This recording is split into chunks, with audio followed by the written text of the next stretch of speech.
अध्यक्ष जी भी बता रहे थे कि किस तरह बरसों से मुश्किलों भरी स्थिति रही है। बरसों से नए संसद भवन की जरूरत महसूस की गई है। ऐसे में ये हम सभी का दायित्व बनता है कि 21वीं सदी के भारत को अब एक नया संसद भवन मिले। इसी दिशा में आज ये शुभारंभ हो रहा है और इसलिए आज जब हम एक नए संसद भवन का निर्माण कार्य शुरू कर रहे हैं तो वर्तमान संसद परिषद के जीवन में नए वर्ष भी जोड़ रहे हैं।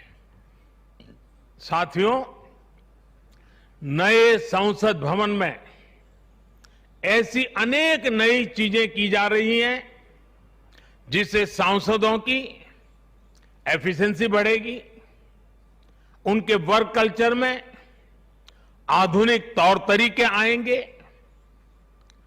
अब जैसे अपने सांसदों से मिलने के लिए उनके संसदीय क्षेत्र से लोग आते हैं, तो अभी जो संसद भवन है उसमें लोगों को बहुत दिक्कत होती है, आम जनता को दिक्कत होती है, नागरिकों को दिक्कत होती है।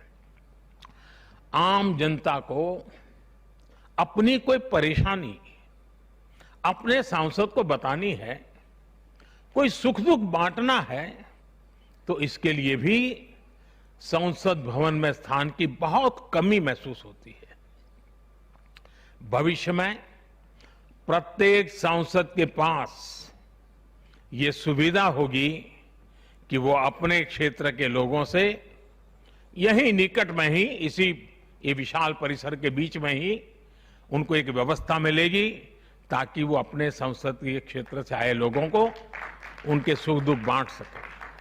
साथियों, पुराने संसद भवन ने स्वतंत्रता के बाद के भारत को दिशा दी, तो नया भवन आत्मनिर्भर भारत के निर्माण का गवाह बनेगा।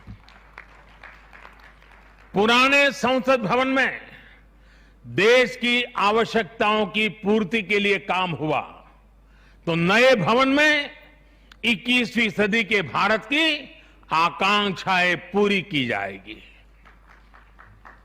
जैसे आज इंडिया गेट से आगे नेशनल वॉर मेमोरियल ने राष्ट्रीय पहचान बनाई है, वैसे ही संसद का नया भवन अपनी पहचान स्थापित करेगा।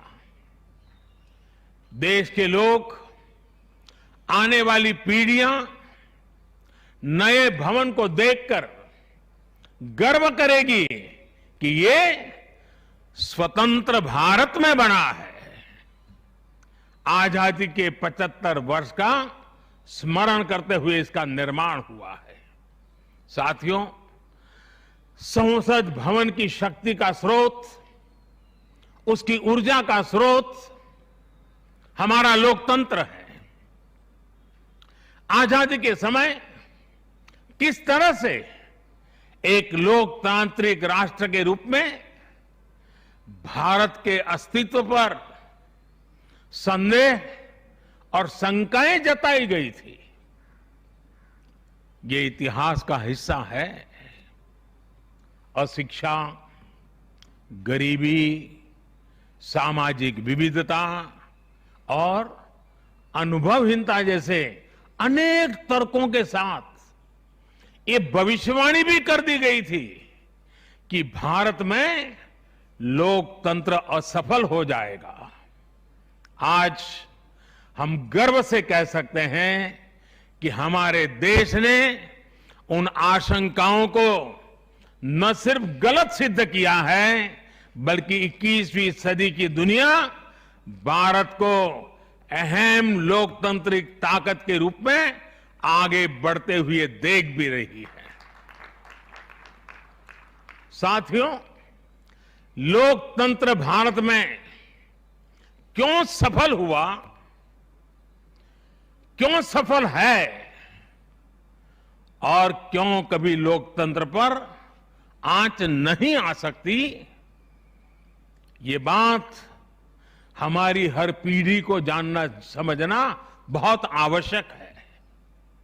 हम देखते सुनते हैं दुनिया में 13वीं शताब्दी में रचित मैग्ना कार्टा की बहुत चर्चा होती है।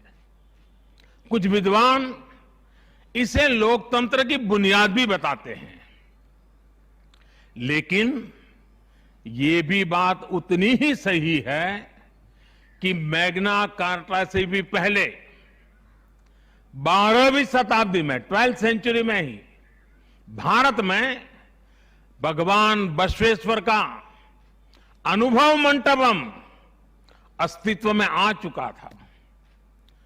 अनुभव मंटपम के रूप में उन्होंने लोक संसद का न सिर्फ निर्माण किया था बल्कि उसका संचालन भी सुनिश्चित किया था। और भगवान बसवेश्वर जी ने कहा था, ಈ ಅನುಭವ ಮಂಟಪ ಜನಸಭಾ ನಾದಿನ ಮಟ್ಟು ರಾಷ್ಟ್ರದ ಉನ್ನತಿಗೆ ಹಾಗೂ ಅಭಿವೃದ್ಧಿಗೆ ಪುರ್ಗಾವ್ಗಿ ಕೆಲಸ ಮಾಡುತ್ತದೆ। यानी ये अनुभव मंटपम एक ऐसी जनसभा है जो राज्य और राष्ट्र के हित में और उनकी उन्नति के लिए सभी को एकजुट होकर काम करने के लिए प्रेरित करती है। अनुभव मंटपम लोकतंत्र का ही तो एक स्वरूप था। साथियों, इस कालखंड के और पहले जाएं तो तमिलनाडु में चेन्नई से 80-85 किलोमीटर दूर उत्तरा मेरूर नाम के गांव में एक बहुत ही ऐतिहासिक साक्ष्य दिखाई देता है। इस गांव में चोल साम्राज्य के दौरान 10वीं शताब्दी में पत्थरों पर तमिल में लिखी गई पंचायत व्यवस्था का वर्णन है। 10th सेंचुरी, और इसमें बताया गया है कि कैसे हर गांव को कुटुंब में कैटेगराइज किया जाता था, जिनको अगर आज की भाषा में कहना है तो हम आज उसको एक वार्ड कह सकते हैं। उन कुटुंबों से एक एक प्रतिनिधि महासभा में भेजा जाता था, और जैसा आज भी होता है, इस गांव में 1000 वर्ष पूर्व जो महासभा लगती थी वो आज भी वहां मौजूद है। और साथियों, 1000 वर्ष पूर्व बनी इस लोकतांत्रिक व्यवस्था में एक और बात बहुत महत्वपूर्ण थी। उस पत्थर पे लिखा हुआ है, उस शिलालेख में वर्णन है इसका, और उसमें कहा गया है कि जनप्रतिनिधि को चुनाव लड़ने के लिए अयोग्य घोषित करने का भी प्रावधान था उस जमाने में। और नियम क्या था? नियम यह था कि जो जनप्रतिनिधि अपनी संपत्ति का ब्यौरा नहीं देगा वो और उसके करीबी रिश्तेदार चुनाव नहीं लड़ पाएंगे। कितने सालों पहले सोचिए, कितनी बारीकी से उस समय पर हर पहलू को सोचा गया, समझा गया, अपनी लोकतांत्रिक परंपराओं का हिस्सा बनाया गया। साथियों, लोकतंत्र का हमारे इतिहास देश के हर कोने में नजर आता है, कोने कोने में नजर आता है। कुछ शब्दों से तो हम बराबर परिचित हैं, सभा, समिति, गणपति, गणाधिपति, ये शब्दावली हमारे मन मस्तिष्क में सदियों से प्रवाहित है।